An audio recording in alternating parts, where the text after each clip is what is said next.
আমরা 5ই আগস্ট যেই স্বৈরাচারকে বাংলাদেশ থেকে বিদায় করেছি, ঝেঁটিয়ে বের করে দেওয়া হয়েছে দেশ থেকে, জনগণের ভয় যে পালিয়ে গিয়েছে দেশ থেকে, এটির ক্রেডিট, এটির অর্জন কোনো রাজনৈতিক দলের নয়।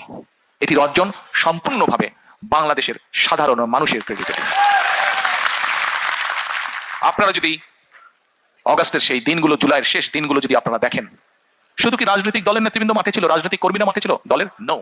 সেদিন আমরা দেখেছি একজন রিক্সা চালক মাঠে, আমরা দেখেছি সিএনজি চালক মাঠে, আমরা দেখেছি খুদে ব্যবসায়ী মাঠে, আমরা দেখেছি স্কুল শিক্ষক মাঠে, আমরা দেখেছি ডাক্তার নার্স মাঠে, আমরা দেখেছি বিভিন্ন কলেজ বিশ্ববিদ্যালয় প্রাইভেট ইউনিভার্সিটি স্কুল শিক্ষক ছাত্র ছাত্রীরা মাঠে, আমরা দেখছি গৃহিণীরা পর্যন্ত রাজপথে, আমরা দেখেছি শিশুরা পর্যন্ত রাজপথে।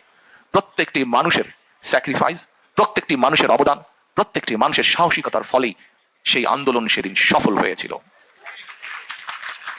প্রিয় ভাই বোনেরা, আন্দোলন ইনশাআল্লাহ আলহামদুলিল্লাহ সফল হয়েছে, কিন্তু আন্দোলন সফল হবার সফলতা হচ্ছে একটি অধ্যায়। একটি অধ্যায়। বিজয় করা অনেক সময় বিজয় করা যায়, কিন্তু বিজয়ের সফলতা ধরে রাখা আরো কঠিন। প্রিয় ভাই বোনেরা, যেই কথাটা দিয়ে শুরু করেছিলাম, একটি কথা বলেছিলাম শুরুর দিকে, আমরা যারা ইউকেতে থাকি, যখন ঘর থেকে বের হই, এই দেশের অনেক কিছু দেখলে মনে হয় আহা, আমার দেশটা কেন এমন না। প্রিয় ভাই বোনেরা, আমাদের দেশটি যদি গড়ে তুলতে হয় আমাদের প্রত্যাশার মতন, তাহলে তো কাজ আমাদেরকেই করতে হবে, তাই নয় কি? আমাদেরকেই তো, বাংলাদেশের মানুষকে যারা আমরা বাংলাদেশি, আমাদেরকে মিলেই তো কাজটি গড়ে তুলতে হবে, দেশকে গড়ে তুলতে হবে।